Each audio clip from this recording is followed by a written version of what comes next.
Hello, everybody. Welcome to the latest Worlds of ZZT livestream, where tonight we have a very special guest. If she would like to introduce herself. Hi, it's me. It's Anthropy. I'm adult witch, adult underscore witch on Twitter and pretty much everywhere now.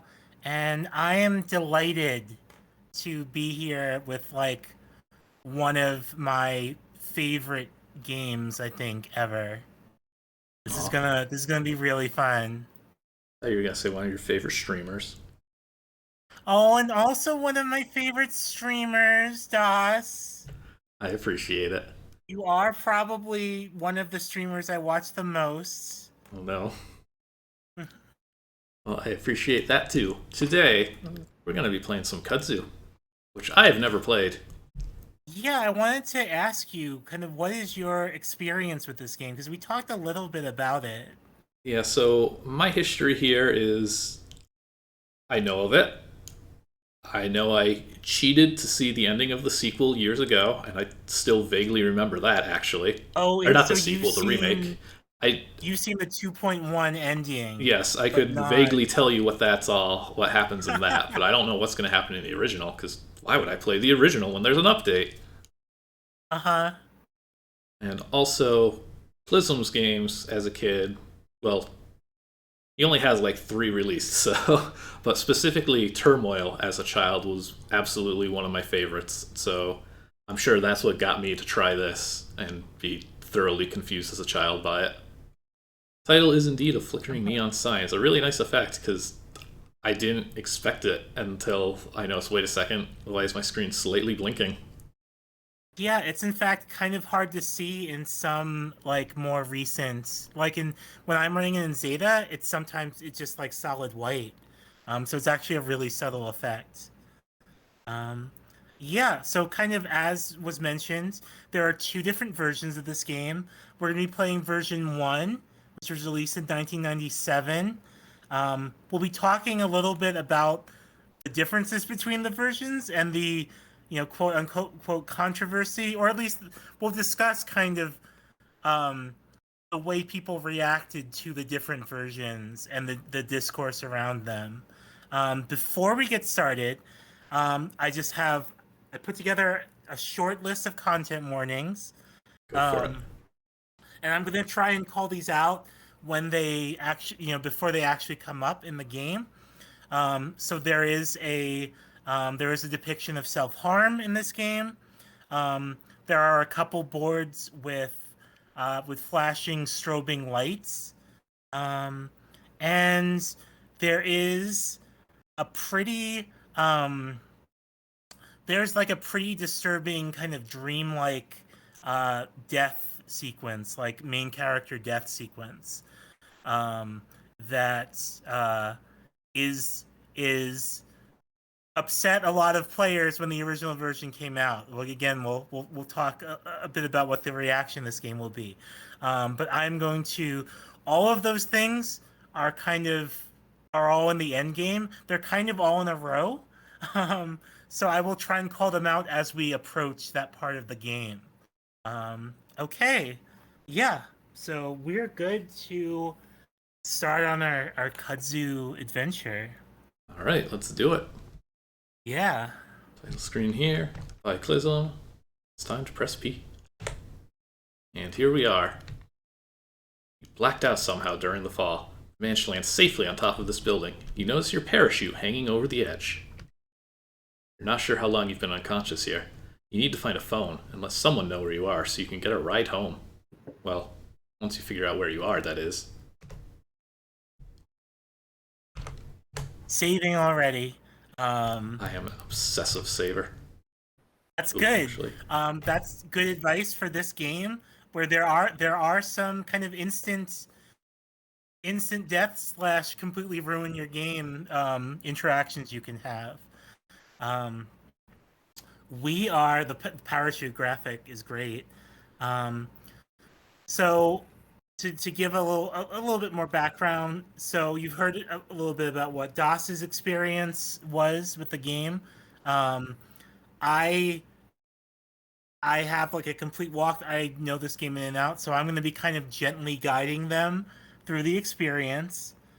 but I'm pretty content to let you fumble a bit. Alright, I'll commence some fumbling then. Parachute cores are keeping your parachute from falling to the ground. Push them off or leave them. Looks nice here. I mean, it does look nice. I People love are already complimenting. I love the voice in a lot of the like little choices. Like, just leave them here. It looks nice here. There's just like a very subtle character voice. Alright, Well, I'm shoving them. here it goes. It'll be fine. It's a parachute. They're like made to do that. That's true. I can definitely handle this landing. We also have a dime. Cool. That'll come in handy, probably. Oh, well, goodbye parachute. So, yeah. I guess what that tells us is that even if you hadn't pushed the parachute off, the game kind of would have taken it from us anyway. I think that line is kind of probably a bug. So Here already, we are. This is the start of Kudzu. So this game is actually pretty short if you know what to do. The problem is you have no idea what to do. There are a lot of stuff in this game. There's a lot of stuff to do. There are a lot of things with like overwhelming amounts of options. A lot of optional stuff, and a lot of the first kind of steps that you really need to do are pretty well hidden. So it's easy to kind of just like get lost in the weeds, or in the vines, as it were. As soon as you say that, I notice that there's these ones which are a little different, which don't Slightly seem to be different. anything. Does it mean anything? Is it a clue? Also, yeah, this is just what immediately catches your eye. This bright spotlight and how it's pulling off like ZZT lighting effects. And if you even go back to the previous board, you can see where it's shining on the wall here. It's like a really simple effect, but it's like a really effective one. I feel like there's a lot of that in Kudzu. Like the architecture is really simple, but it works really well. Oh, it's a statue of some guy. Search or vandalize? The two genders. A key in his stone pocket. Oh, it's a good thing you searched all of them. Also, I did just end up deciding to mute ZZT. We found out in advance there's no sound whatsoever in this game other than ZZT's normal sounds, and Discord is being a butt at letting me find the option to turn up your volume, so I just turned up all the volume, and then that makes for really loud ZZT footstep sounds on stream, so we're just going to play with sound off. It won't really make a difference. So this is an eerily quiet ZZT game, even normally. Made even more so. Alright, well... Should I vandalize? Your magic marker. Your magic marker and... Oh, I'm sorry. You're good. You have permission to override me. You pull out your magic marker and give the guy a handlebar mustache.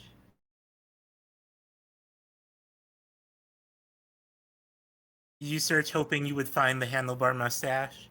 You never know. I might change something.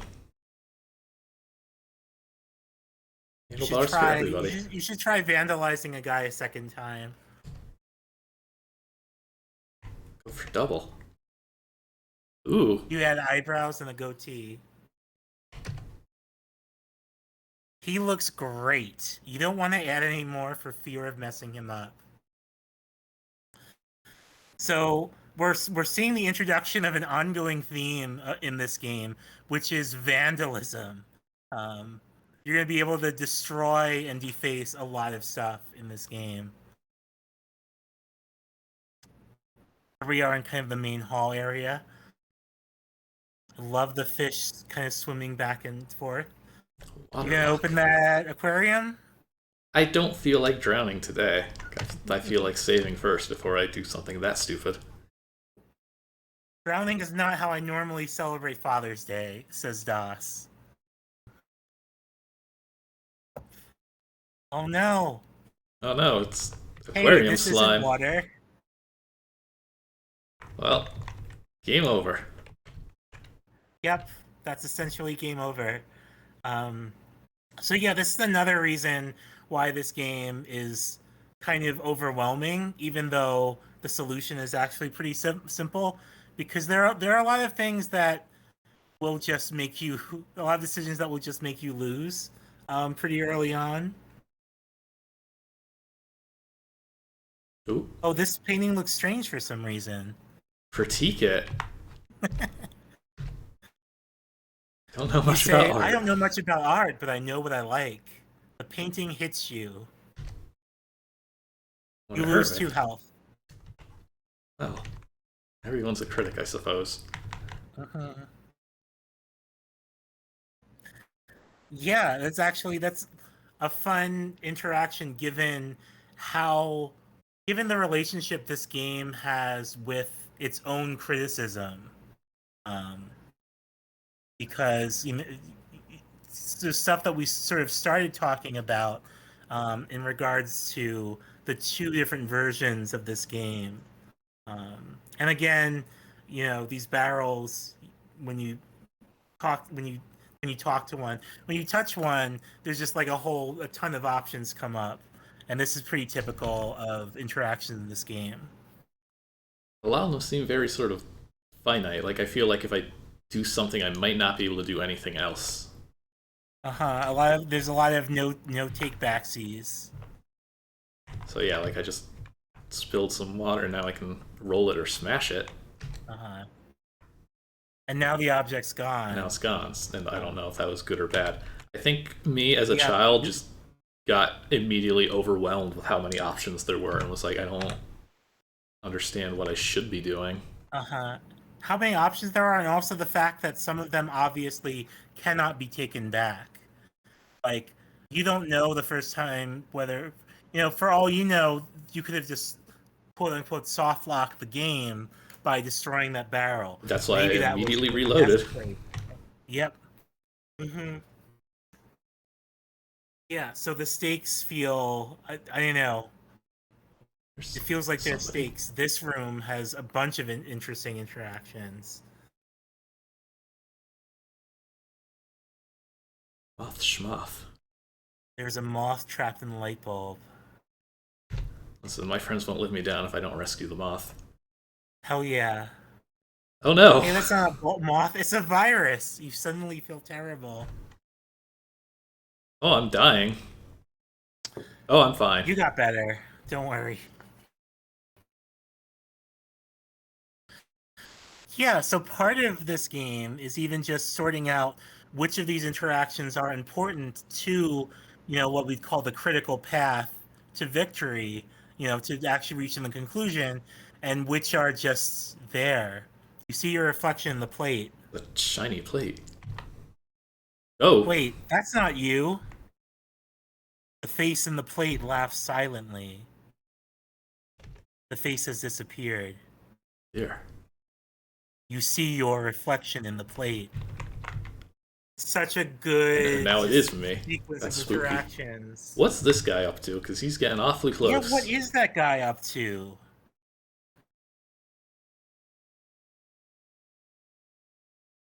I mean, you can find out in a I few know. Is he seconds. gonna break through the wall?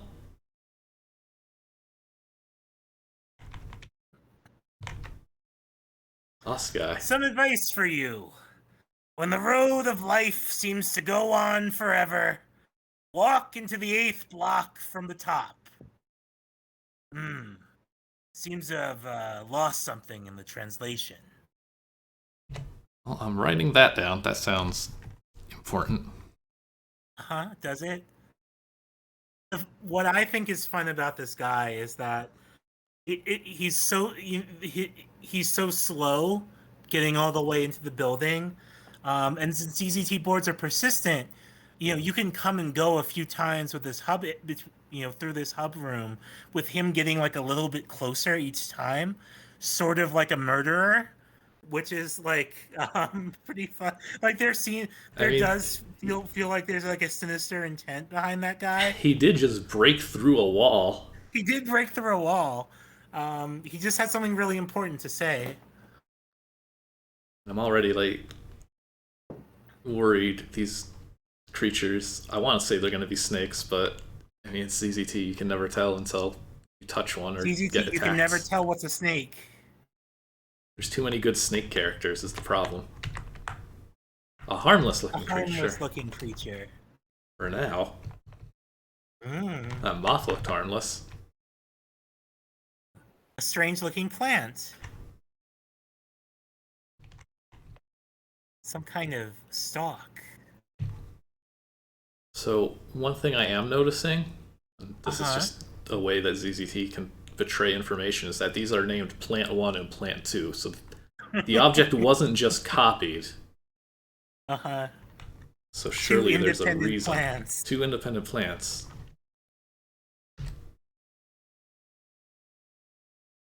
Are you breaking the plants? I'm breaking one of them. Rip the plant I'm out getting by points. its root. I'm gonna get a new high score with my plant strat. Ooh, Oh, would you find a plant exploit? you knock them both over. Okay, well those plants are done now. You know what? I'm gonna live with my Are consequences. you gonna restore your game? I'm not Are gonna you- restore are- my are game. you I'm making a owning- separate save in case I need to restore my game. Okay. You gotta be accountable for your actions. Hey, I speaking destroyed of the plants. Do you know what kudzu is? I definitely did not as a child, but since then, yes. It's a very rapidly growing. I don't know if invasive is the word, but it takes over. Yeah, well, invasive is the right word for a couple reasons. One is that in most places in the world where kudzu is, it is an invasive species.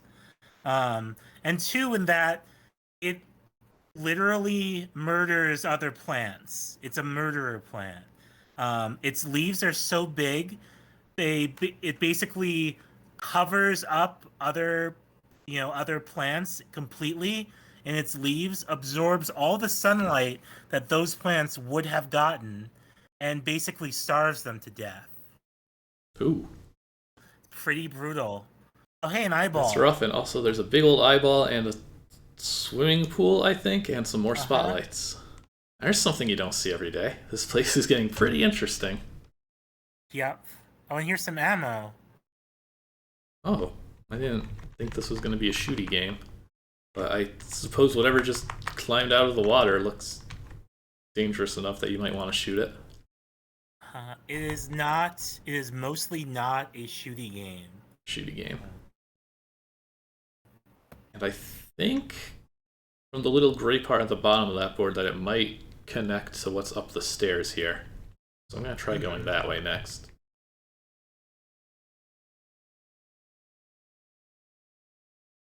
I'm not gonna go that way. There's a force field. You're taking damage from touching it. Oh, yes I am. I wanted to get a screenshot of it. Mm-hmm. Okay, so this is a dead end. Now you have some ammo. But I've got ammo. You have a dire warning from a mysterious stranger. You have a cyan key, I believe. I do. I just tried shooting the plate. It did not do anything. Just to make sure. It had a face in it that wasn't mine. It's a scary plate. Actually, there's more ammo right here.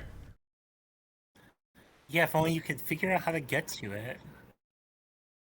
I mean, I could wasn't open one of these? No, tip it over. I can smash the barrels. I'm gonna finish exploring this way. Because, I mean, there's probably something in one of them. Yeah, be gay, do crime, smash those barrels. Also, I really like how you get this, they're very similar message sometimes, and other times you actually get what it is. Yeah, it seems to alternate between them. It's really effective, I think. The writing in this game, you can't help but notice the half of a wingless jumbo jet on the hangar roof. The writing in this game is really understated and really effective, I think. It does a good job of making everything feel like very surreal and eerie. A gem-shaped slot in the wall. Do I have a shell? A shell, I think, means a shell of ammunition. I mean, that sounds not correct. You hear the shell land inside. See, that one I'm way too afraid to let happen. What if I made the wrong decision? Um, Another locked door. An extremely locked door here. Decorative one. Oop. Oh, it's a fountain and some guards. They don't like me. They don't. They seem to. Well, you did destroy those plants. You did shoot a dinner plate. There's a square hole in the wall. Oh, this is force. I was wondering, like, obviously I knew it wasn't water since the bullets weren't reaching me, but... Yeah, I would not expecting it to be recommend walking walkable. through that last piece of art. Don't want to blow up the entire fountain, because, again, I worry. What if... I love how this beautiful fountain just comes apart, basically instantly. Oh, that was unintentional. Oh, you skipped an optional puzzle, so congratulations on that.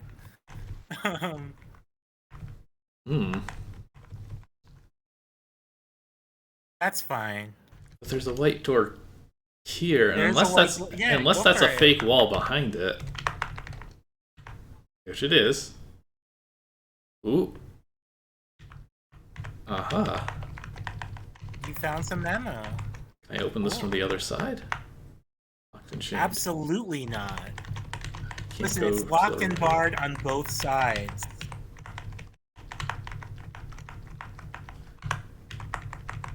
See, now it's got me just, like, checking every single wall. Yeah. I Just in wonder case if there this could be comes any up. other secret passages on this board. Anywhere. I bet if I put a gem in there, that'll open up. And that'll probably get me into the last one. You gotta get some gems. And then this one is like the hangar door. So I need to find a way to open that.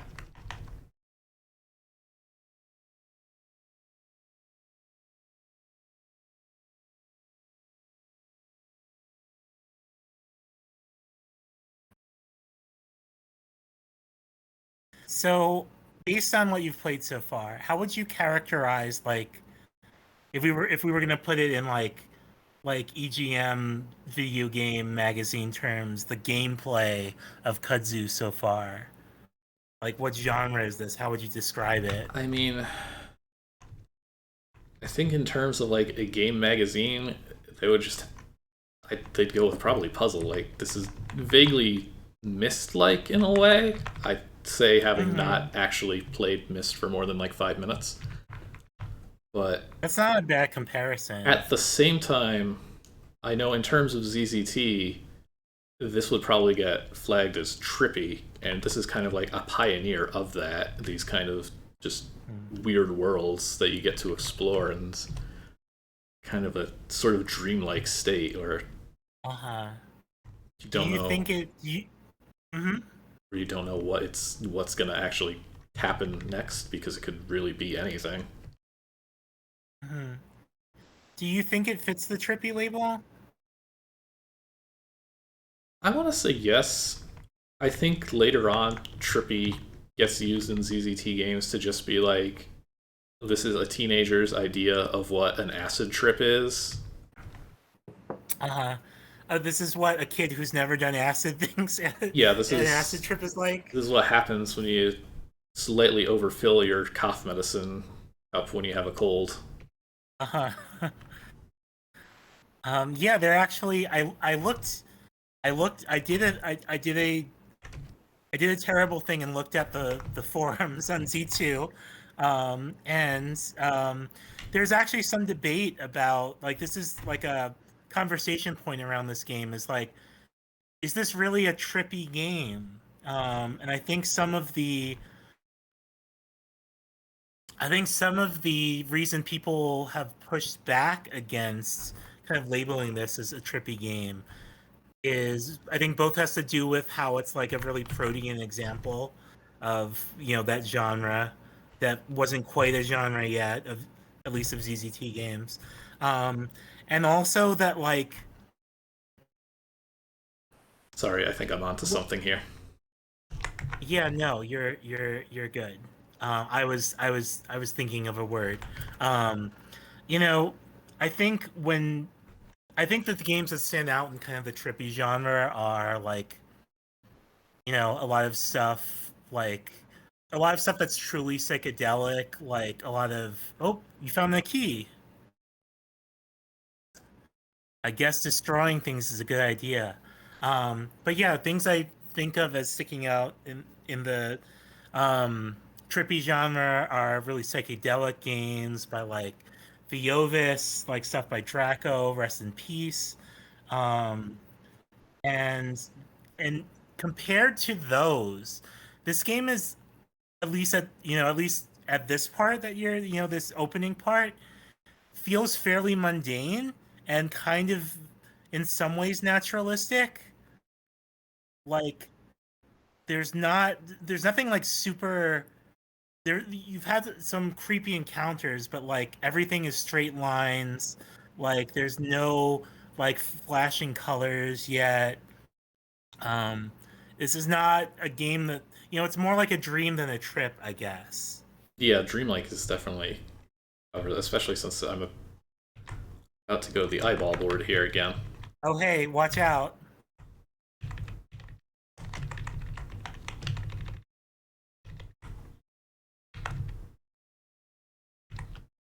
So, I looked up the reviews for this game.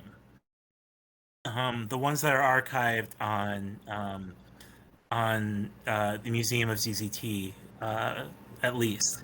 Um, and so I think there's one from Zenith Nader that I think does a really good job of kind of describing kind of what makes up this game. Zenith calls it a type of touch and observe gameplay. Um, That's this pretty good. idea that is I actually really love about ZZT games. That a lot of ZZT games are made up of like all of these little shapes and characters and weird things Like these that snakes here. you don't actually know, huh? Like the snakes, as I'm calling them. Like the snakes. Yeah, you could have shot those snakes before ever interacting with them. In fact, there there's an interaction for if you shoot them before trying to examine one, before trying to touch and observe, which is your cue to shoot one. You should Oh, it's the red you can figs. you can kill them. But if you touch one, then you find out it's harmless. So there's like all this like really interesting ambiguity where all these things in the world, they could be anything until you touch them and find out. Um, and so this is a game that for a lot of ZZT authors really pushes them more towards leaning in the direction of that kind of design, exploring that kind of space. There's a really good quote from Tucan, who made Pop, which is a game that's also really similar to this. Um, and what Pop says about why Kudzu is important or what Toucan says about why Kudzu is important, is for the first time, people realized that ZZT games didn't necessarily have to resemble anything on Super Nintendo. The games you make can be as boundlessly weird as you like. What year did you say this original is? Because it's 1997. 97. Yeah, it's undated on the museum because the actual like file date is like 1988, which is obviously wrong. Mhm. If you look at Clysm's website, the date given is 97, But for and for then ZZT 1999 games, for the 2.1. for ZZT games like of that time, like yeah, this is not what you would expect. People really were always going for console style experiences for the most part. Mhm. And this is like extremely not an action game, also in a way that I think was still kind of new. It's not an action game. It's sort of as you said, it's sort of a puzzle game, but it's also not quite. Some of the puzzles aren't important. Some of the puzzles aren't really puzzles. Ooh, I don't this is a know. neat looking board. Oh hey, Here's some pink stuff. The pink ground is very soft. Very soft. I don't think I've ever seen a floor described in a ZZT world before.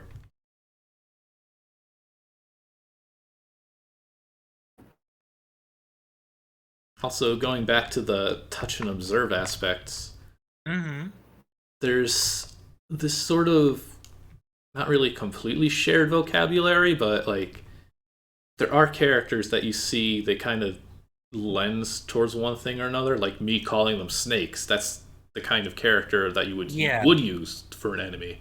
If those objects were smiley faces, you'd be more sort of trustable. Yeah, like we all know, like the ZZT candle, right? Yeah, like that's definitely a huge one. Or dragons. You know that if you see an upside down exclamation point, it's probably a bottle of some sort. Oh. Okay, this looks like a solvable puzzle. Yeah, and it's interesting the way that this game plays with your expectations around what a character will represent. Oh, in chat, they are tracking how many coins we've accumulated, and we're up to 2 dimes, I think. Yep, 20 cents. I think those are probably actually our flags. Nope. Now that's also interesting. God. Painting, painting, sure. I don't know what that other one is supposed to be. What could that possibly be? I love it. This game just gets more and more mysterious. And also, of course, playing this game truly authentically, you would not be using this like fancy fork that's showing me exits and letting me look at my flags and things. You would have no idea what was being tracked. Like that I can tell that the game knows that I did something with that painting.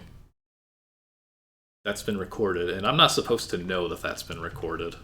And I did actually consider just playing this in the vanilla game since I'd have you to rescue me if need be, but I wasn't sure if it would make that much of a difference or not.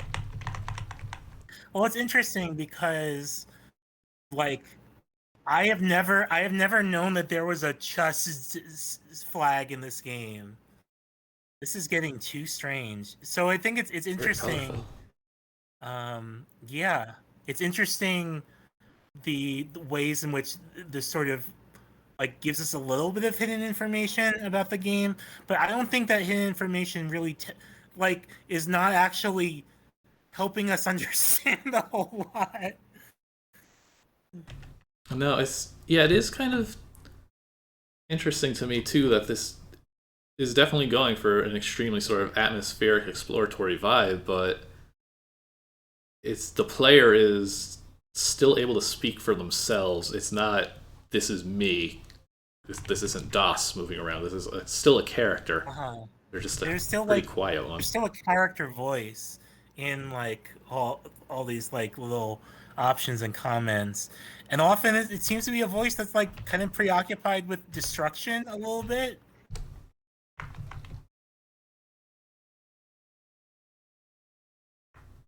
Some variety of one-way sign. I tried shooting it to flip it. I love that that's the first thing you thought to do.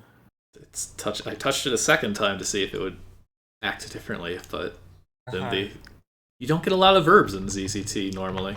If you're not getting a prompt, your options are basically touch and shoot.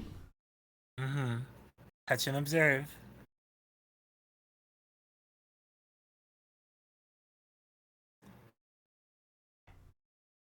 This is just at least seems like a dead end. Yeah, this pretty much is a dead end here. It doesn't connect pretty much at the limit of what you'll find. Yeah. Oh, I'm realizing the reason it doesn't connect here is because it'll say that this is getting pretty strange line. I think you would. Yeah, you have to come from the pink carpet to the lower part. Yeah, that makes sense.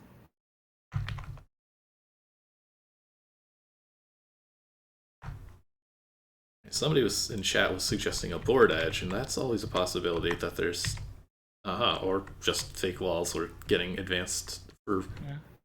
Yeah. And that's Yep, what the one-way means. Just okay. a one-way ledge. Clever. So, do you want a hint on what to do next? I think so. I don't think I have any clearly open areas that I haven't been to, at least. There's something to do on the I board. I board. Which again is back across the bridge.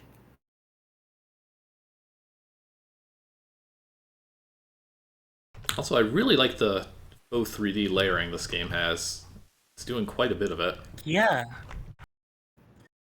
Yeah, and I think this game has this like really, like, for what a surreal game it is, it has this really like pretty simple visual design that I think makes all those connections and the layers of the house really really clear. Like, it's clear that these things are overlapping and going under and over each other, which I think is pretty cool.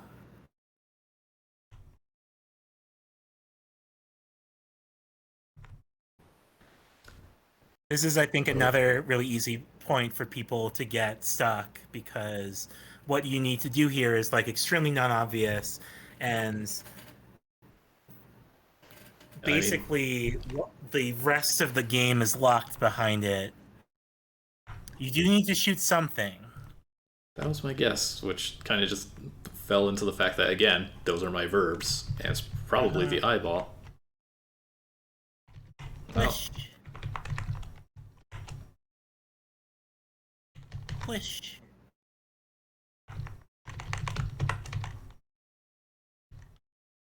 I don't like how many times I have to shoot this, if this is what I'm supposed to be doing.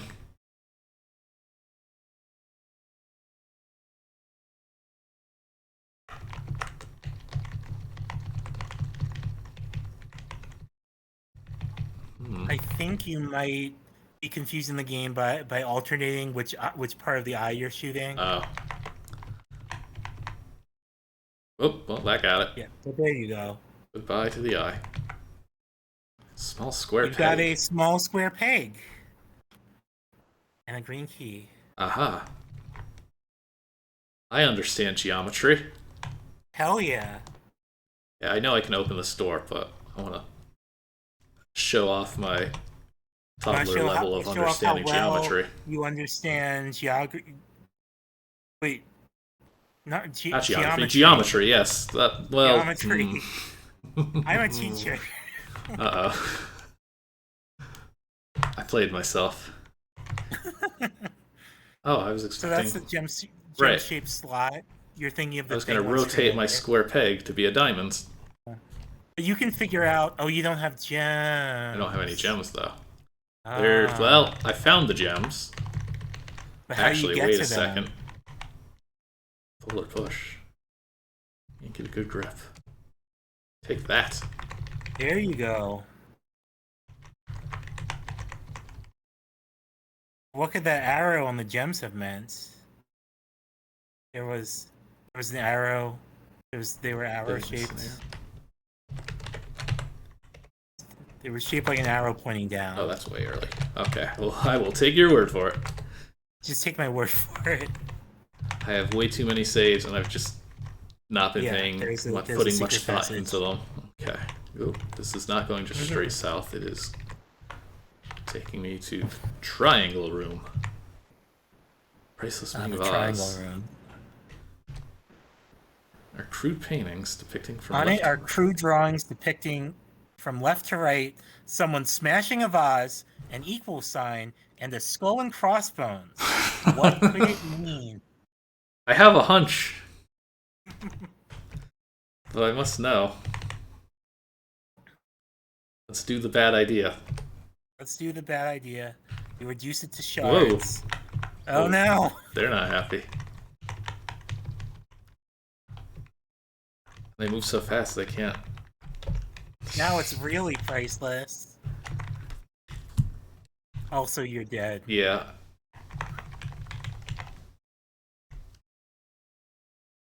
What I get for being a jerk.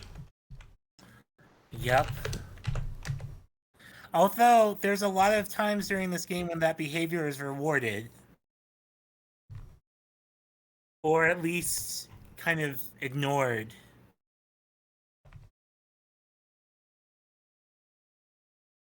Cool. So you have a square peg, and you have gems now. You have a green key.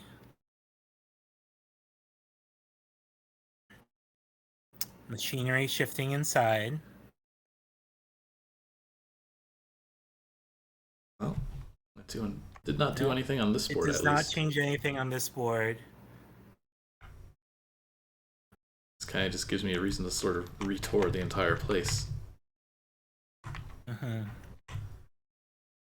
This board.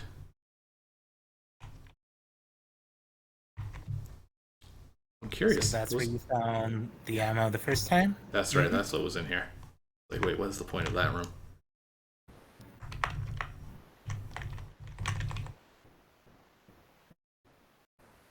This guy and his advice.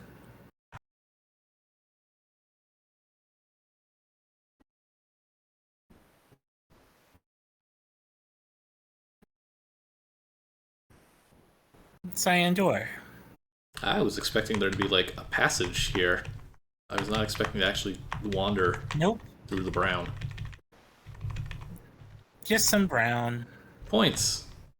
Just some points. That one of the optional puzzles then?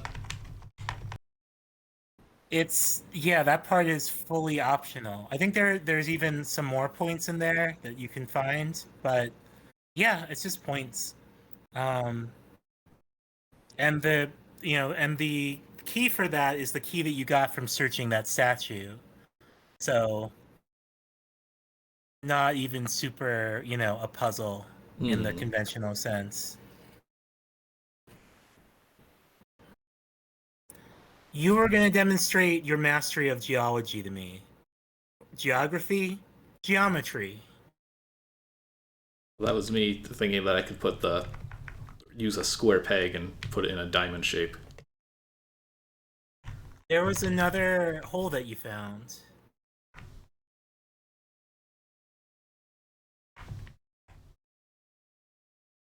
Where else was there? Go left one screen. I'm not sure how much time we've taken, but I'm going to start.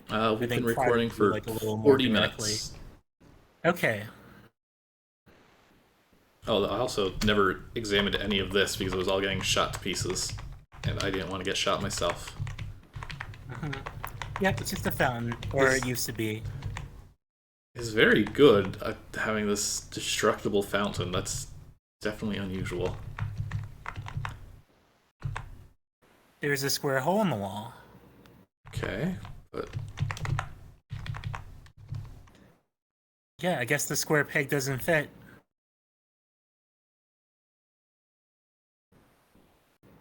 There's another hole in the wall that you found. Sensing a theme here. Upstairs. Upstairs, in the building.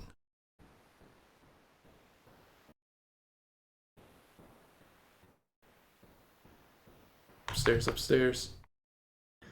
They're upstairs.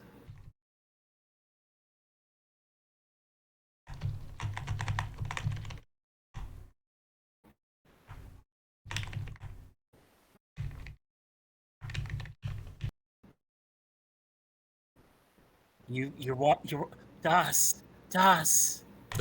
No, that was just wrong one. This was the force field button. That's a circle. If you say so. The square peg fits perfectly. Was that described as a square hole before? No, it's a round hole. It's just the wacky dream logic of Kudzu. Ooh. Yeah. So I mean, it's kind of deeply frustrating. No, that's fine. It just means like as a kid, I know like I've never seen this board in my life. Like you can wander around the first couple of boards even if you don't know what you're doing. This is new. Burned myself. Metal plate burns your hand. It's just a bullet machine. This is one of the kind of very few action boards in the game. I'm gonna get hit again. Yep. Oh, I got it. Oh, nice. Speedrunner How are you strat. so good at ZZT? Oh. I mean, you say that. I just ran past the thing I was supposed to, and I was like, huh, where? The sink is messed up and sends a shower of water down to the floor. Oh boy, that means that this must be your gratuitous ZZT toilet. Look at all these options. Hmm. Utilize. I won't humor you with a description of that. In fact, while I wait, I'll just be over here going through your stuff. Hey. Scrub. Now there's a commendable choice, though the toilet looks brand new and doesn't need cleaning at all. Yes, the toilet's name is Juliet. Flush it. As in countless other ZZT games, the water spirals downward and disappears into the hole. Is that so great? It's just scathing indictment on the ZZT community. Mm-hmm.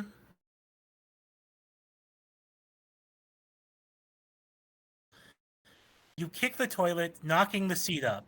It then proceeds to fall down again. I can't believe I'm skipping extra kicking to make sure I see the last option here. Uh-huh. Okay. Smell it. It doesn't smell like anything. All right, now I'm expecting to get flooded like the aquarium if I kick this more. There's an option you didn't explore. I think you should. Oh. All those choices and you couldn't find one you liked. Well, so your trip down the hallway wasn't a waste. Here's a quick joke. What did the Zen monk say to the hot dog vendor? Make me one with everything.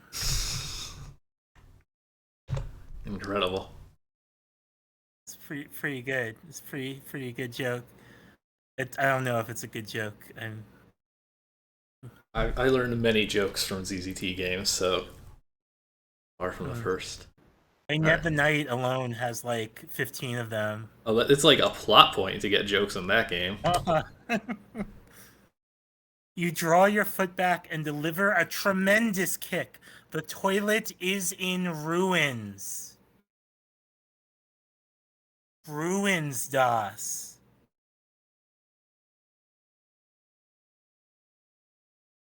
I hope you're happy.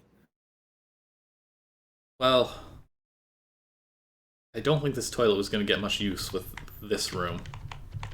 It's in kind of not a great location. As far as utility is concerned. Oh my goodness, I just noticed the animation of it like going through a flap. A little flap. Really good. It's so good. Everybody, look at the flap.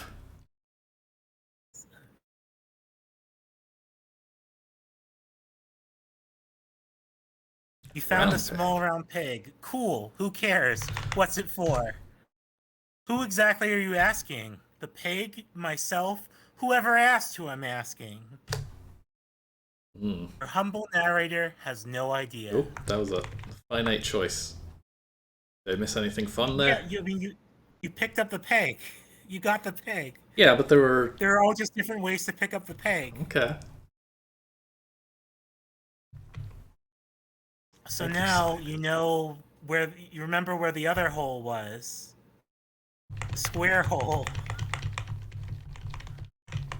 Okay, so while you hustle over there, I want to talk a little bit about how this game connects to, like, how this influenced my own history, my own career as a game designer. So, and also you talk a little bit about the designer of this game, Clysm, who again is in chat. Hello. As you know, their effect on indie games, and so yeah, they made this was, I think, their last ZZT game, but they also later made a bunch of games with game maker, or at least started a bunch of games. In 2003, they released Secluse, which is a kind of 2D platform exploration game. Um, and feel free to look around that stuff. It was 2D action game with all hand drawn graphics that became sort of an indie darling for a while. I remember there, Clysm was interviewed for a few different publications over at the Gamers Quarter, which is an indie games press that I used to edit for. They did a big interview with Secluse. Hell yes. Um, and Secluse is Soki spelled backwards. Cool. That's a true thing that I never realized. Makes you think. So yeah. So Secluse was made in Game Maker, and this was the original Game Maker. Before, today Game Maker is this big kind of commercial game development studio. You license a copy of Game Maker. It's designed to make commercial titles. But it's Estonian for Journey. Um, Estonian because the author lived in Estonia for a couple years. This post supports the sign. Yeah. I can't read the sign. Oh, there it goes. The sign is unreadable. Hey, do you remember? Actually, never mind. Keep going.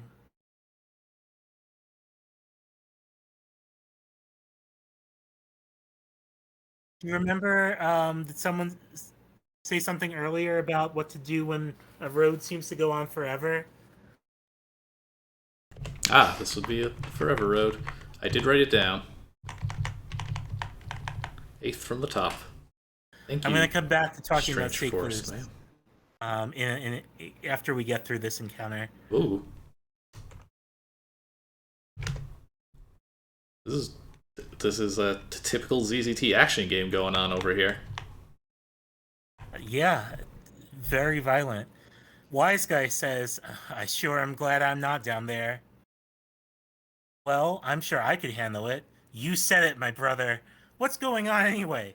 Don't talk to me. Oh, I want. Like, this is a game that's encouraging being curious for sure. I gotta see what it tells me. They've been at it for weeks now. None of them ever seems to tire, though they lose gallons of blood. Only occasionally does one of them fall. Every so often the rain comes, washing the battlefield. I don't understand it.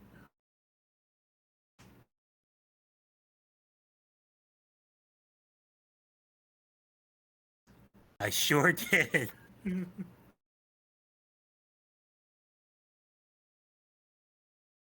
Oh, really? Then why don't you try it? Getting called out. I will as soon as I find a way in. Why don't you? Or let's fight about it. I don't want to fight this person, but I want to see what happens if I threaten this strange man. Wow.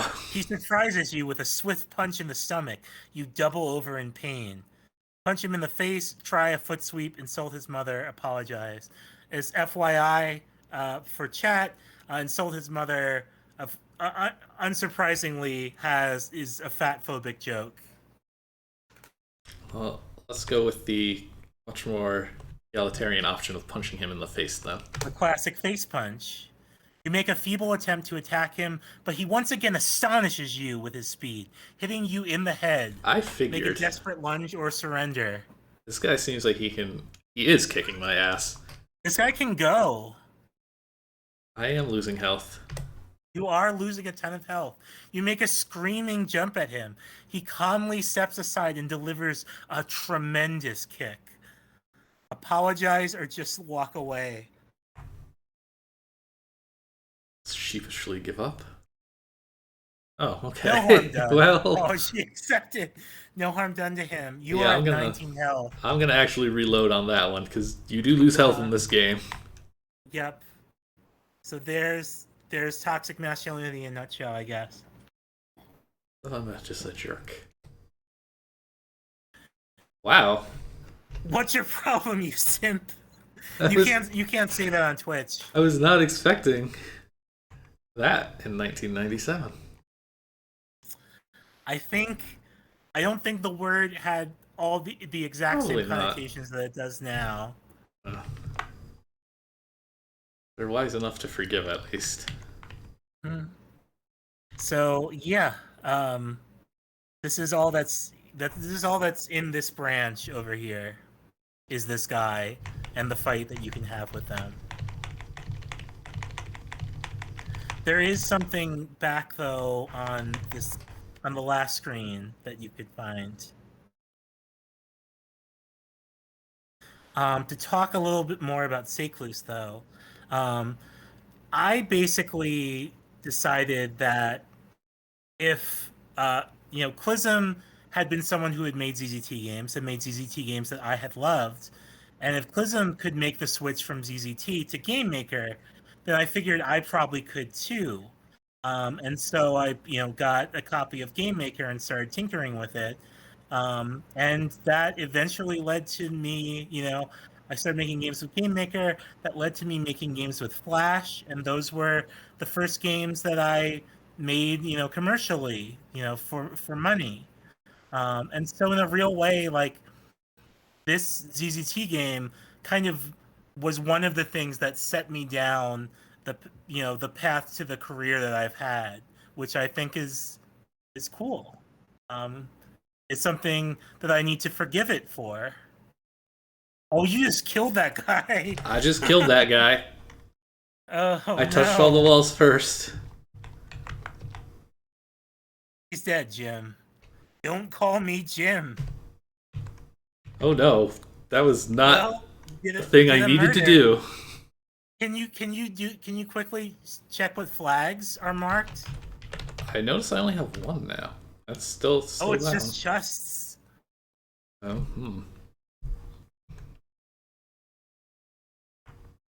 Hoagsoft asked, "Did you get points for that?" Great question. I wasn't looking. I wasn't expecting points. I was expecting of that to do anything to either make him yell at me or to give me like a key or some item.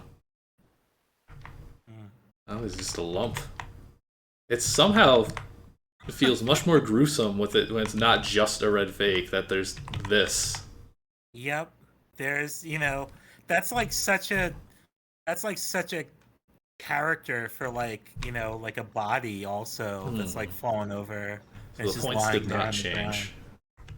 What, It's did very. I miss something here? You said I've actually never done that because I'm not a terrible person. And yeah, that was brutal. the This game's treatment of violence is, I think, really Bro. effective. And like that little moment of violence compared to the like ridiculous bloodshed that's going on down below. Like these people have been shooting each other nonstop for weeks, and you just shot and murdered this one guy. And that was it. And that's how gunfights go when they're not in video games.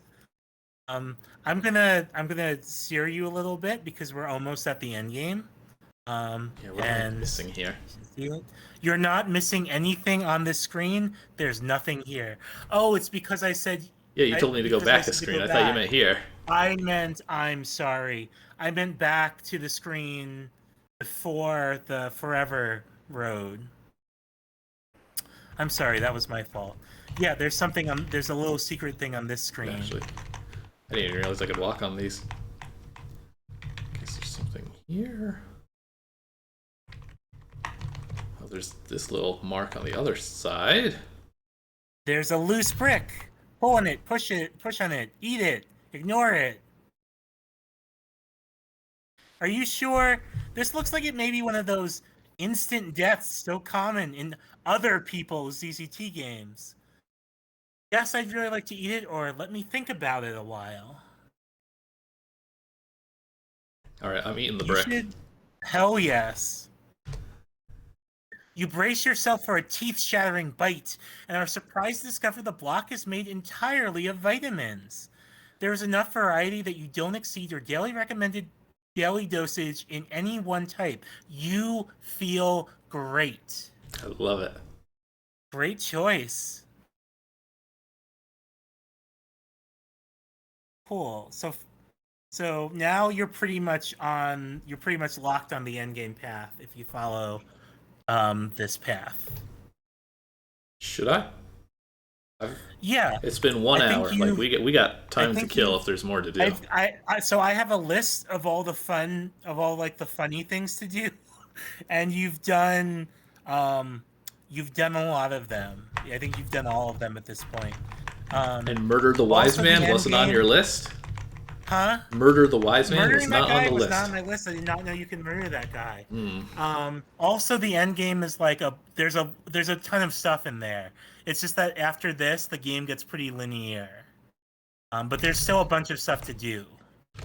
It's no longer a puzzle to figure out what to do, basically. You should check out that little thing. Jeez. You are momentarily hypnotized by the spinning cylinder. Wham! Stop spinning. Good.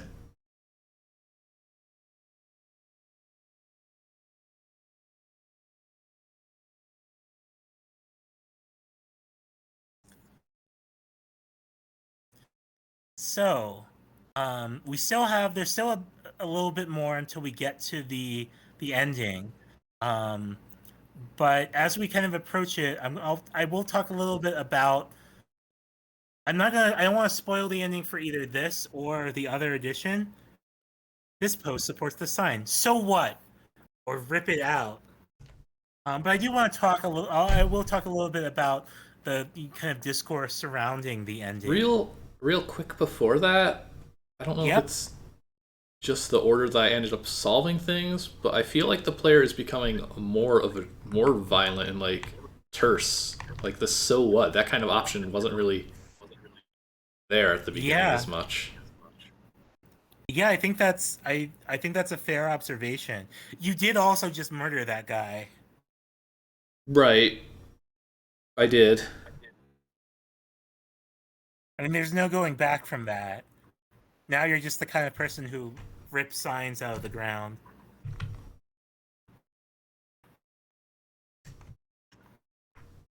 I had a feeling that this was there. Uh-huh.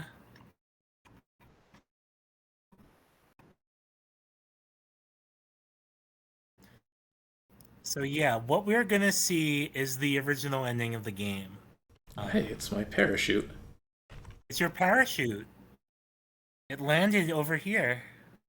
Huh. Another dime. Oh yeah. You're gonna be rich at this rate. Hey, look where your parachute landed. This object is named Worthless. I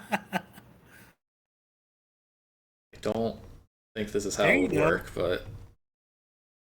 Oop. That's how parachutes work. You can just leave. You could.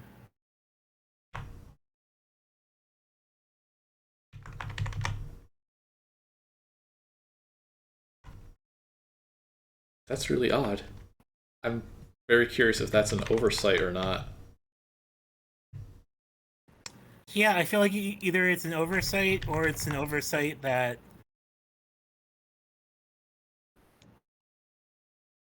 I know that they were like, sure. I feel like it might have been a sure. I just want to see how this board looked beforehand. Like, yeah, those could have just been regular walls. Oh. Alright, well, into the triangle tower. Are you not going to pick up that dime? Oh, I loaded my save, yeah. That dime is going to be very important. I know that much. Okay. Once you do this, we're committed. You should do this. The building turned out to be abandoned. After an exhaustive climb up seemingly infinite stairs, you reach the roof. An I-beam. It's a strike anywhere flare. This canister is perched precariously. The clear liquid inside smells like gas. You guess about 5 gallons. You accidentally bump the canister off the ledge. After a few seconds, it lands on the window ledge below. Oops. Okay, can't see it. Nope. Don't worry, it's there. Shoot my flare. You toss the lighted flare down the side of the building. It leaves a faint trail of smoke in the air and thumps onto a window ledge. The same ledge the gas is on. Uh-oh. Oops. Wait, hold on. Holding on. Just wait around for a minute because this is funny. Let it happen. Normally I don't want to interrupt the natural flow of what you want to do, but I think it's funny to wait around in this room.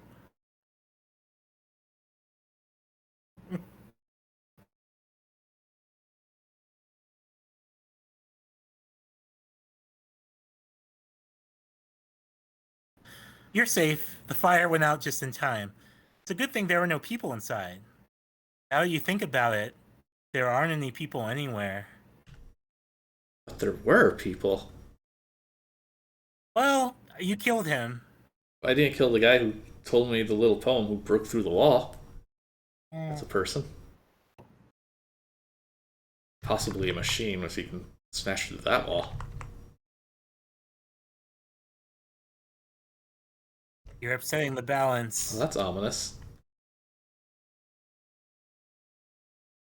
You're getting dizzy. This is not... Oh. What? That's not where you're supposed to be. Huh. What's going on? That's interesting. You were supposed to... You were supposed to... Huh. You were supposed to land in the fighting side of the thing. So yeah, that's an interesting glitch. I haven't seen this one before. It's because there's no matching passage, so it's just going to put the player wherever they were last. So if you go to this board at all, you should end up being put here by a passage. Huh. Like if in the editor you're in the battlefield area. Oh, I think, maybe there was a passage that was just covered in blood. It was just like erased by blood. I'd believe that. It would be something like that. Passage erased by blood. The Kudzu story. Well, I got no clip. Where should I go? Cool. To like the ammo part? Yeah. Go to the ammo part. Okay, so I'll land here. Okay, cool. I can show that guy what's what.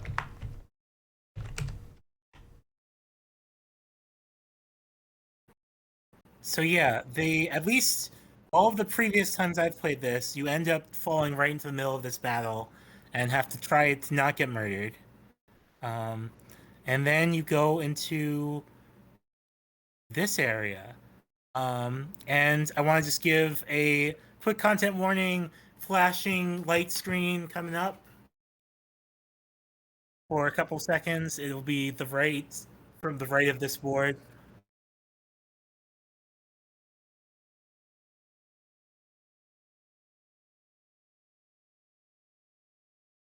Ooh. Yeah, this is a Clysm board for sure. Yep.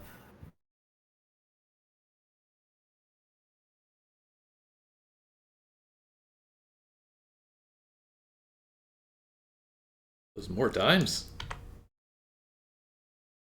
And this. And this board also has some flashies. So you've discovered a classic ZZT trope, invisible maze. But forming something. Yeah.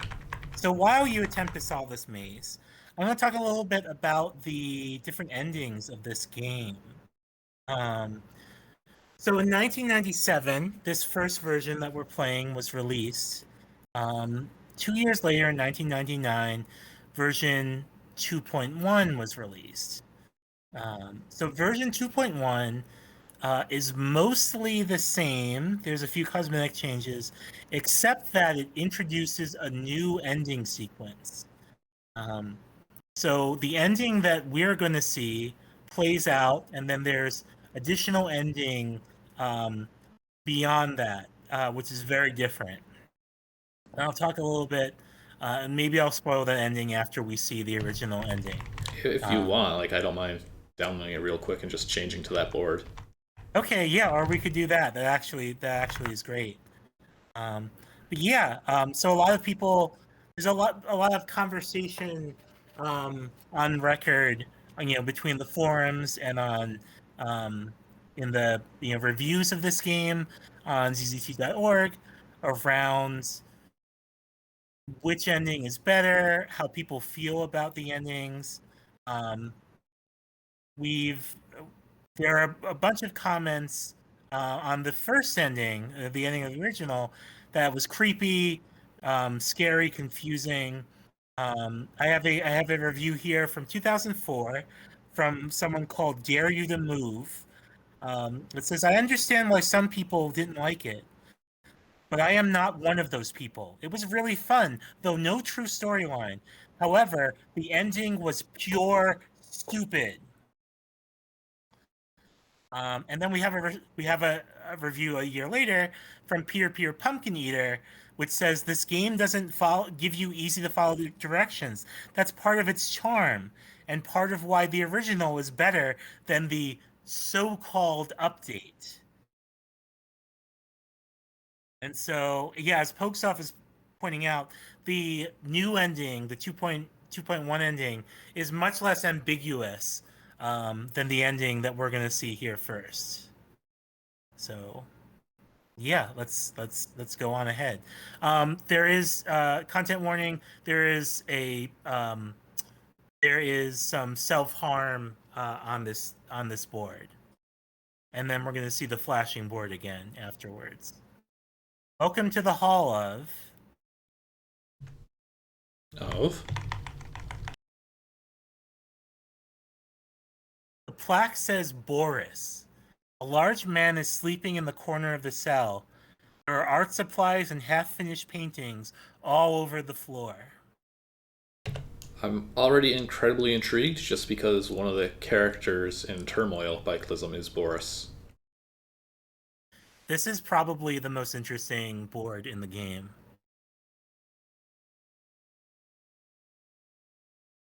The plaque says, Our President. An important-looking individual paces the cell. When he notices you, he stops and waits expectantly.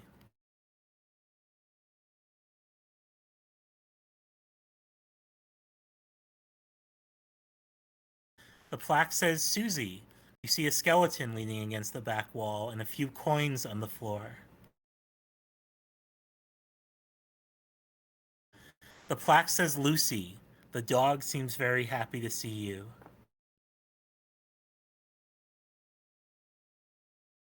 The plaque says, Andy and Vince.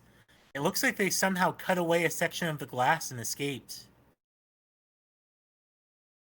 Welcome to the last of. It's a page of sheet music.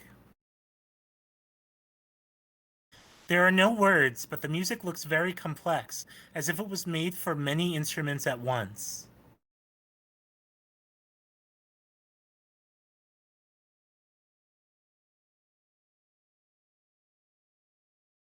The plaque says, The Boys. The two guys seem to be searching for something in their cell. Okay, self-harm coming up. The one that the oddly marked one here? Yeah. Okay, I'll go to it now. The plaque is blank. This girl really wants to get out of her cell. She repeatedly rams against one point in the thick glass.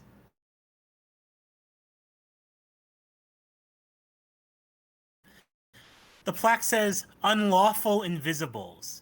You can't see anyone inside. That's dumb. No one can turn invisible. It must be a joke. So that's where that phrase comes from. That's where that phrase comes. Most incredible piece of writing in the game. Of everything that that happens in this game, this is the thing that the protagonist is incredulous about, and it's beautiful, and I love it. And a section of my ZZT book is named "Unlawful Invisibles" after this moment, this little piece of writing.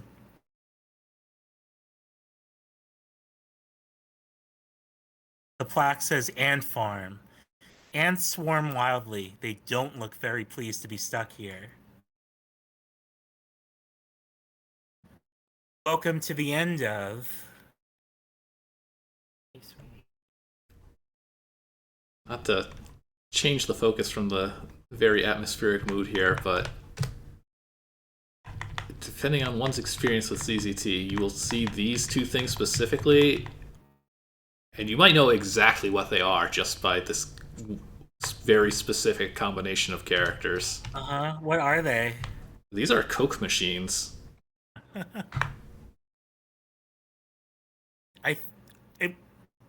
Is this game probably the first one to use that like character for them?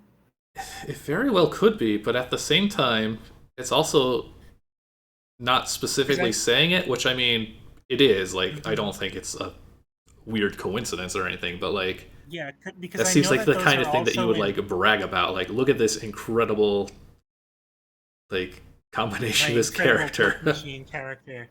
Because I know that these are also in Pop, which is explicitly based after this game. Yeah, and explicitly inspired from this game.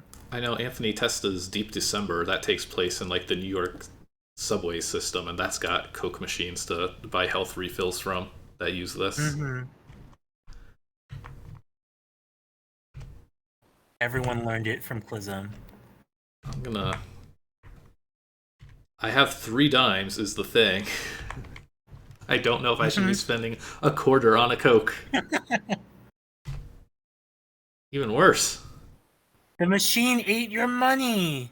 Oh no. This happens in Pop too, doesn't it? I think yes, I believe so. I think the outcome might be different. I don't remember. Another quarter. How many quarters do I have? Apparently a lot. No. You kick the machine angrily. A drink falls out, as well as 2 quarters.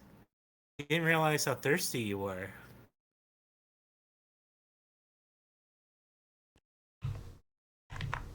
Machine has shut down.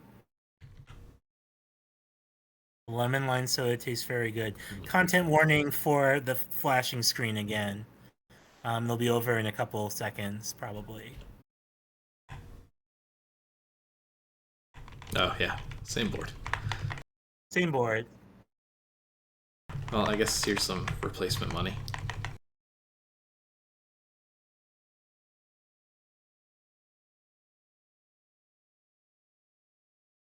This is a board I am familiar with. Yeah, this board. Okay, so the flashing is over. What's that over there? Could it be an actual payphone? An important looking one at that. Okay, so content warning for disturbing imagery. This is violence, surreal, kind of demonic. Some nasty stuff's about to go down.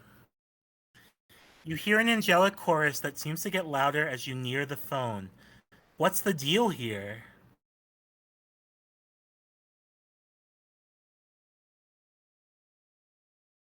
Hey, you found a dime.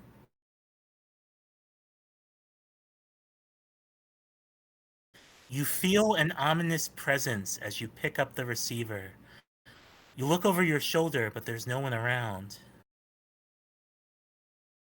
The dial tone itself is eerie. You laugh at yourself for imagining that a dial tone could be eerie. It is such a good line. I know. Writing in this part is like... Call home right away, dial O for the operator, or put the phone down and back away. You go to dial your number, but have a sudden mental block. You just can't remember it. Call the operator for assistance. You press 0 and wait a few seconds. A bizarre yet strangely familiar voice with the sound of twisting metal says, "I am the operator." The phrase triggers something in your subconscious, and you find yourself shivering with terror. You can't even manage to scream, hang up and run, or respond to the voice. I don't know if I'll be able to. For either of these, actually. You try to speak, but can only manage to moan pathetically. A chorus of demonic voices laughing nearly drives you insane. Kill it. You lift your gun to fire wildly at the phone, but it melts into a puddle at your feet. You feel yourself drifting into unconsciousness.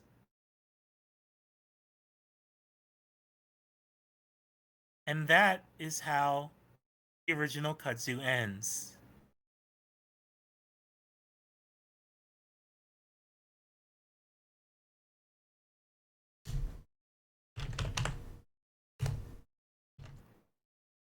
So yeah. Is there more on the other options? It's a very strong ending. I definitely get why like a younger audience would be mad because it doesn't explain things, and that's kind of the expectation.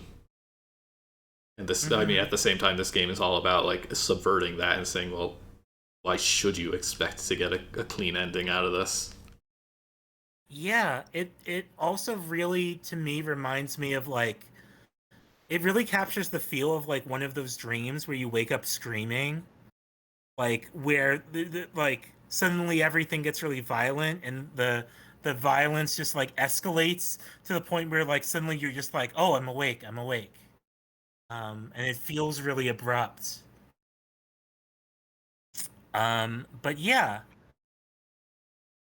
so yeah, and as Caesar Khan in chat points out, yeah, I think it's legit to play that and be like, oh, I must have, did I miss something? Did I miss where the, correct ending was? Um, and if you were like a kid playing ZZT, you probably would have like opened up the editor and looked in the game and been like, okay, where's the real ending? So I think this ending confused a lot of people. And then 2 years later, in 1999, the author released version 2.1 of the game with a new ending.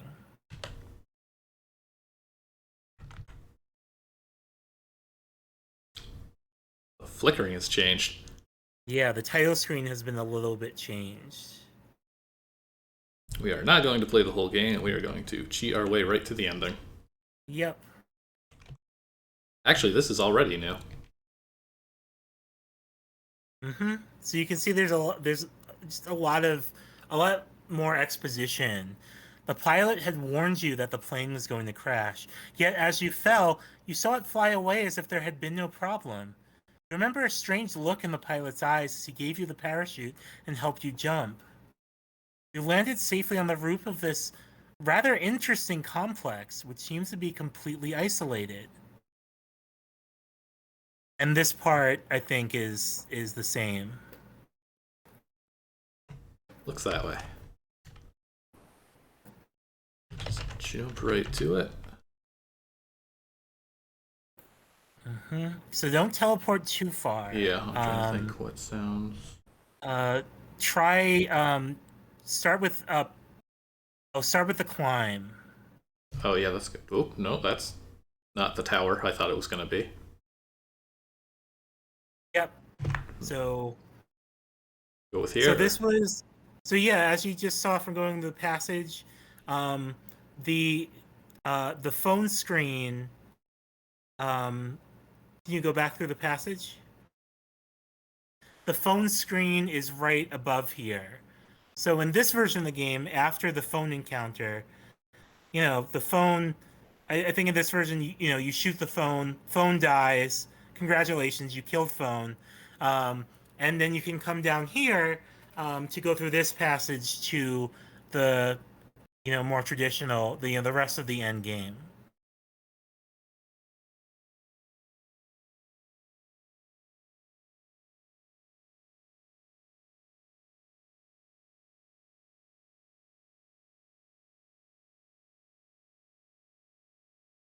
Huh. Are you ready for a boss fight? I am the operator. I am your creation. I am your fear. I am Kudzu. Anyway, now you fight a boss. If you have not understood your situation by this point, I will explain. Do you require this? This is a very interesting reaction to the original's reception. Mm-hmm. I mean, that's what the people demanded. They wanted to know. You created this building and everything in it.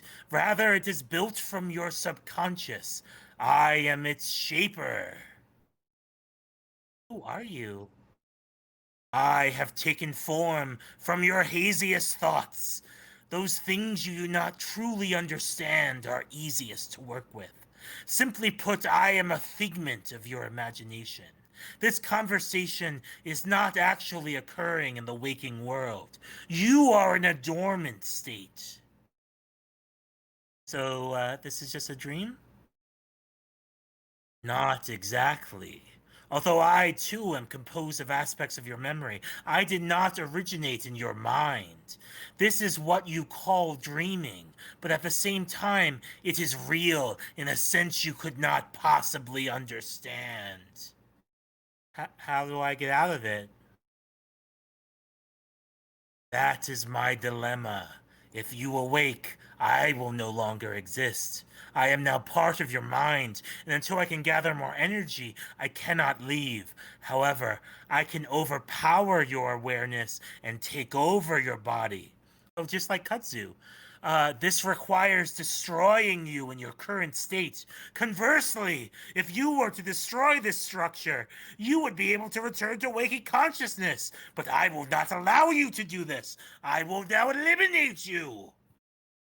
Well, if there's no other way, so be it. Okay, boss fight here. Bears. So in the release notes for this release, Clysm says, in playing it over recently, I decided it was worth a little more work, which turned into a lot more work. Aside from a few details, I started the update last night at about 10 p.m. After a while, I saw my family going to bed. A short time later, I saw them get up again. Then came noon the next day, and I had not seen a bed. I realized I had unwittingly sacrificed a night of sleep for ZZT. They later said, I wasn't entirely happy with the original ending, but I don't think the new ending was an improvement. I'll leave the choice up to you. You may destroy this form, but I will then project myself into the building itself. Remember, if you want to leave this realm alive, you must raise the entire structure. Now die!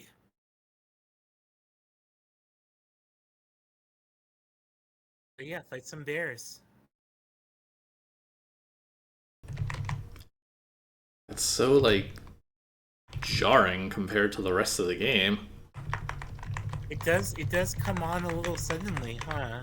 The As far as you know, the other changes are like the minor things. It's not like a radically different experience getting to this point, right? Yeah, I looked through and I wasn't able to find a lot of other things that had actually been changed. Since you know that you're dreaming, you find that you can take control of events to some extent. You decide to experiment with the passage ahead. You will it to take you back to the main building. You will then begin trying to destroy the compound. Oh, there's the phone booth beam of light in the background. Yep. I do like this sky, though. That's very good. It does look cool. It worked!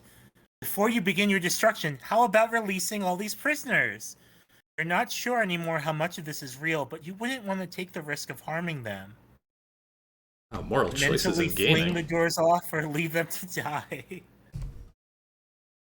release a pulse of energy. Oh, hey, it's Lucy the dog. Hey, Lucy. What? I'm free? Oh, thanks. Get out of here, you lug. The sign reads, "This is the end, end, end, end."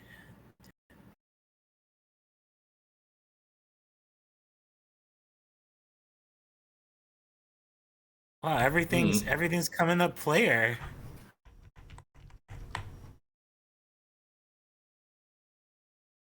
Why not see how powerful you really are? Mentally incinerate this area or turn everything into gems. This is a trick Tough because the choice, dog is isn't on it? the screen. Oh, I didn't even get a good look at the board. I'm about to incinerate. It's boring looking. Well, You radiate a wave of volcanic heat. okay, the dog's okay. Oh, dog's okay.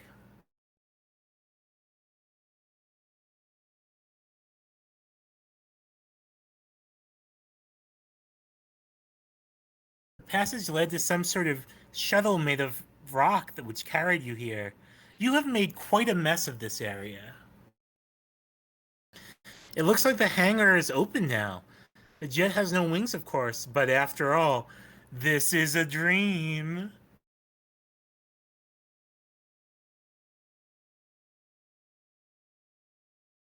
The statue was tipped over. On the bottom, you see an engraving, but you can't seem to read it.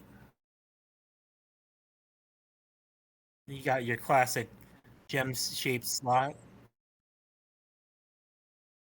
Mm-hmm.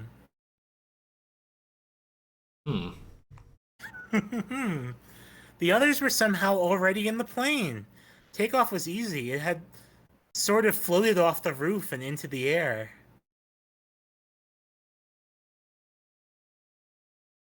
There are controls for the plane's weapons.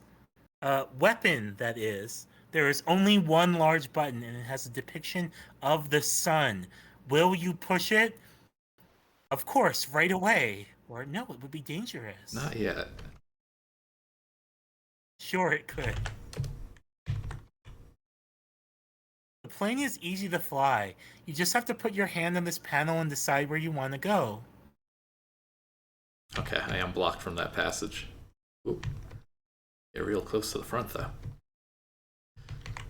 Alright, let's nuke the sun. A bright light radiates off the surface of the plane, accompanied by a low roar. The light becomes increasingly brighter until it is blinding, and the sound is like the atmosphere being ripped in half. But then it gets brighter and louder. In your mind, you can hear the inhuman voice of Kudzu in agony as his buildings are evaporated. No! Suddenly, the voice ceases, and all is silent. Cool, you beat the boss. Uh-oh. You awake with fading memories of a dream that seemed very important for some reason, but you can't remember what it was about. You quickly realize that you are not in bed, but on the roof of a strangely familiar building. You're not exactly sure where you are, but you decide to see if there's a phone so you can let someone know where you are and get a ride home. Well, once you figure out where you are, that is. Your parachute seems to have blown away. Okay, I do like this. You're gonna like it even more in a minute.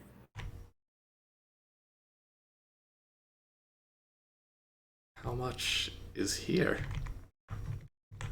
Statue of some guy. Okay, I can't like vandalize them or anything, so it can't be that much. Let me check everything.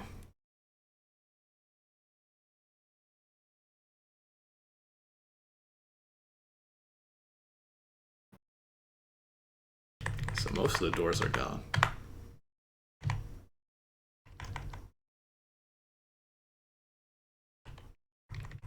Oh, I really expected it to be over by now. Now, no coming behind the counter. Hello, what can I do you for? May I use your phone? Sure, it's right to your right by the door you came in. You're in the lobby of the Red Dream Hotel, though how you came in from the roof is a mystery to me. Mm. Night, but it's almost sunrise. Get some exercise instead. Mm. This is what hotel managers always say to potential clients. Definitely. Why, it's right behind you. Maybe you should call for a ride before you go outside. Okay. The rooms are upstairs. You call your parents first. They have been trying to get through to you all night. Turns out you are only in a neighboring county and your dad will be here in less than 15 minutes.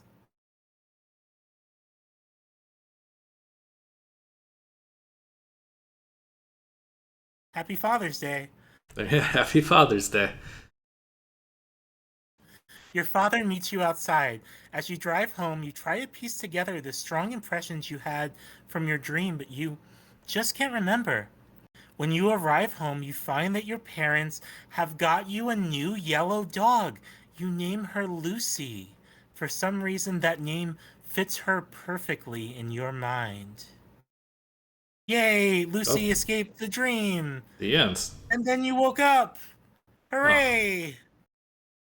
Do you want to quickly point out to chat that was it Uddy Blade? Not Uddy Blade. It was, oh my god, why am I blanking on the name? We did have to wait for 5 minutes in one of our streams for our prison sentence, and it was 5 minutes real time. Oh, Not Yapok Sundria. The other one. Sorry, what was it? Yindle. Yindle, that's the one. Mm-hmm. So yes, some game. Yeah, dared that was to do it. in the yellow normal wall room. Speaking of which, speaking of yellow rooms, you should go in the editor. Do you have the editor pulled up? I can just do this one if that's okay, but I can also either one. Yeah, there's just a cute little room. I don't know if it's in the new one. Extra? Yeah, try it. Great. Love those yellow walls. Okay, there's also one in the original in Kudzu 1.0.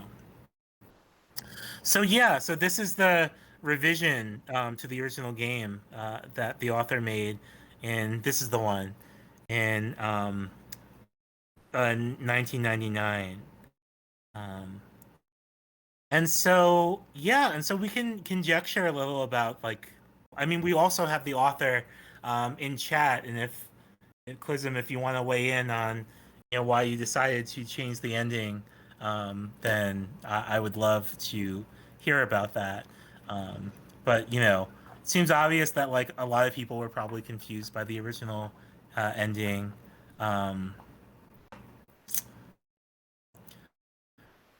Also, something happened in Clysm's life in between the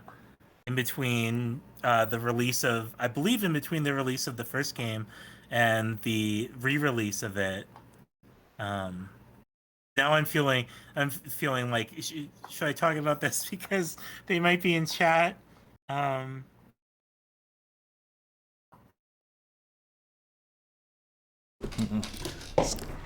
Clysm, you still around?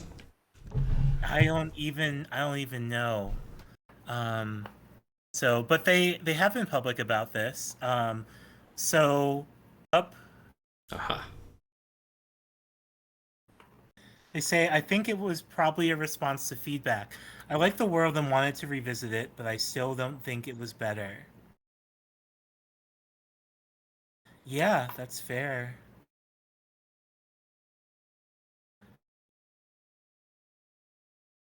Flimsy Parkins of Castle ZZT, 16 Easy Pieces, felt a strong connection to one specific detail in this game. I'm quoting Clysm in chat. He wrote to me at length about it.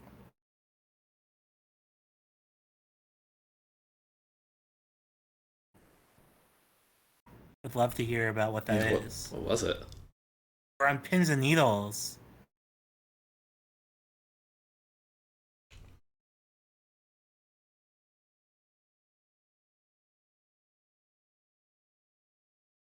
It was the two prisoners who were missing from the cell with the sheet music. Oh, that's such an interesting detail to fixate on. Andy and Vince, yeah.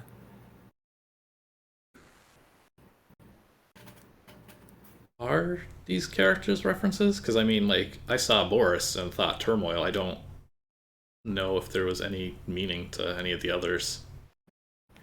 He first asked me in the early 2000s, and I didn't want to reveal the source, but I did anyway because he was very curious.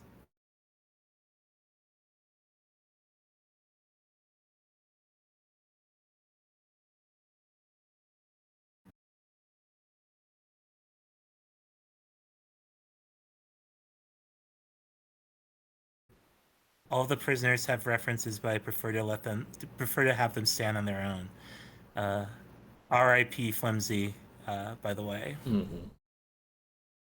Also, fair. I feel like the 2.0 Kudzu seems to be people demanding answers, and that's kind of what we're doing here when we're like, oh, what's this reference? Where'd this come from? Tell me, tell us. We have to know. Yeah, yeah.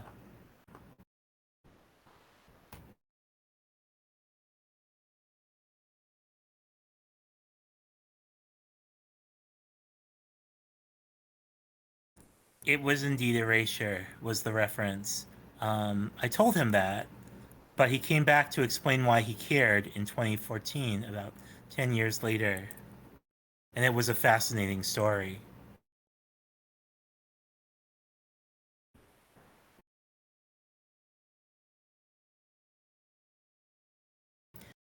The names were characters in a comic he drew long ago.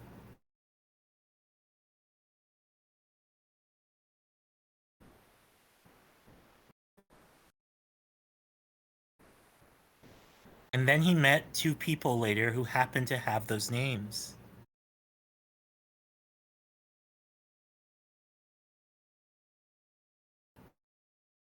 Each of them was a webcomic artist.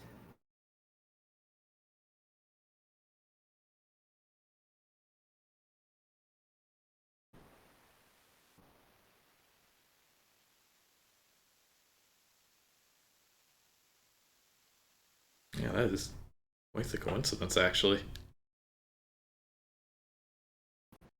Yeah, it's very flimsy, honestly. Okay. Ooh, okay. So this is a quote from Flimsy Parkins. Sometime after asking you about them, I was contacted by a man named Vincent Watkins, who had published who had written a very strange unpublished book called Idofussicon. The past month, I realized that Idofussicon is the primary influence on me and my work, and moreover that the same is unmistakably true of Andrew Hussey, who writes Homestuck. Vincent was friends with Hussey before Homestuck began, and in fact paid Hussey to illustrate the middle third of Idofussicon. This is going directions I was not expecting. Yeah,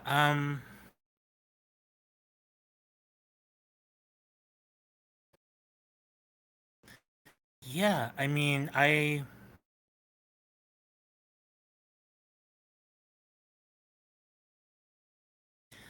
don't want to fall into the trap of like diagnosing someone I didn't really know, like over the internet. But this story sounds consistent with my impression of Flimsy for sure.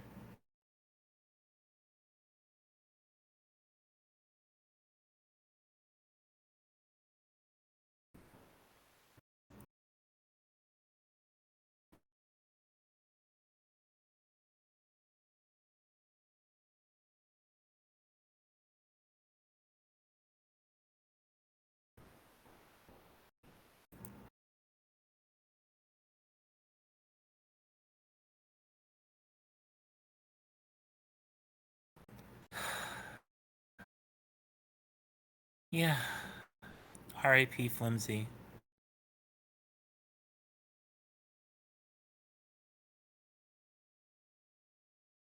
Thanks for sharing this story. Yeah, that's something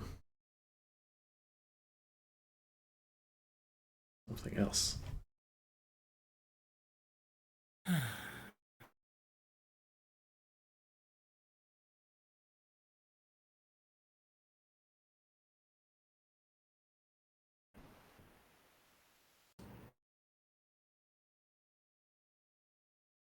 Yeah. No, I'm really glad you shared that. Um, yeah, Flimsy is a little Yeah, not hard the to can be a little hard to decipher, I guess. exactly. Yeah.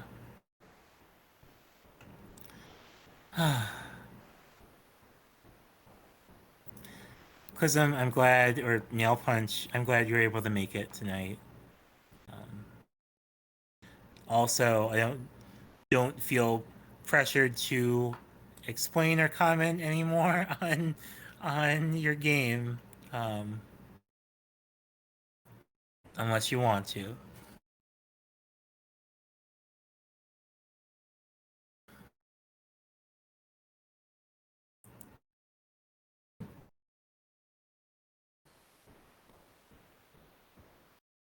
Oh, hi, sweetie. Hello.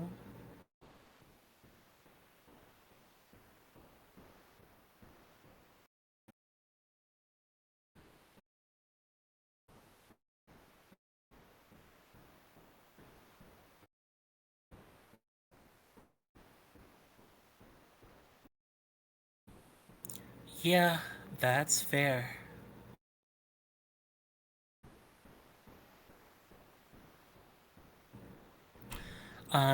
In that case, um, I want to share one thing, which is a quote from Clysm, um, that, which I'm sharing even though they're in the chat, because this really, I think, influenced my own, kind of methodology, my own practice. It's a quote from the interview with the Gamers Quarter. That's from issue 2 of the Gamers Quarter, an interview from 2005. That magazine is defunct now, but the PDF in the whole interview is still can be found online. Um, and so what Clism said was, I guess something maybe silly that I consider is whether something I make is going to waste people's time. And if 100 people play it, I'm wasting that much time for 100 people. Um, I think about that a lot in my own work and in my own approach uh, to uh, to designing. And so, yeah, while you're here, I just wanted to thank you both for showing up and also for making a game that impacted my own kind of path through making games a lot. So thank you for that. And thanks to everyone who came out to watch the stream. Yeah, that was a lot of fun to play through. I'm glad I finally got around to it after all these years, and it definitely holds up for sure. Yeah, and thanks to you, Dr. Das, for playing through this game. Thank you for joining me. It was nice not having to do all the talking. Mm-hmm. Real quick, I do have the text files open for both versions of this game, and both of them are actually kind of interesting. The original Uh-huh. version actually says, uh, "This is my third try at making a ZZT world. This time I tried making more puzzles, because you can only shoot so many clumps of ruffians before you get sick of that sort of thing. Not that I'd ever use a default enemy or anything. Smiley face. I hope you enjoy this short adventure. I tried to make it very unique, if nothing else." And I Great. don't have a good way to Unfortunately, it has an old address in the text file, so I can't show the actual window, but there's a little alienish looking creature. I'll post it on Twitter or something, but it looks remarkably similar to the Kudzu boss in the 2.0 update. Like what enough does it mean? that I would believe that to be deliberate.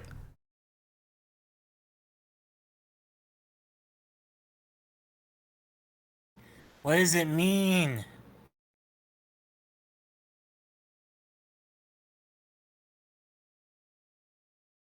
And then in the updated versions notes, just at the very end, P.S. Kudzu is best played in DOS or full screen in Windows with ZZT sound off and a good CD or MP3 playing. So our muted sound was the way to go, actually. Right on.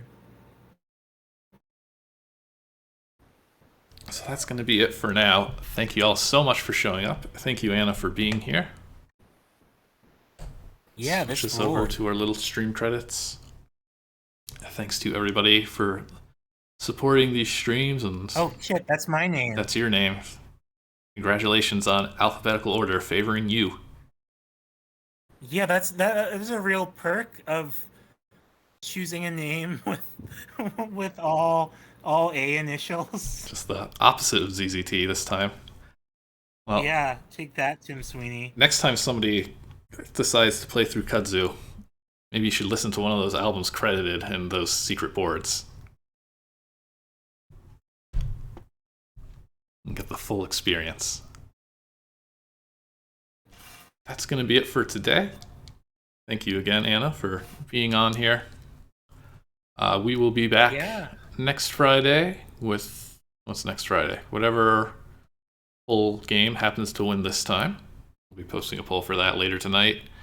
And we'll be back again next Sunday. We'll be getting back into the rest of the Chrono Wars series. It's going to be a good one to jump into, I'm sure, as it's Chrono Wars 10, Chrono Wars. Oh, finally. The perfect subtitle. Happy Pride, y'all. Happy Pride. Happy Father's Day. Happy Father's Pride. Happy Sunday. I'll catch yous all later. See ya. See ya.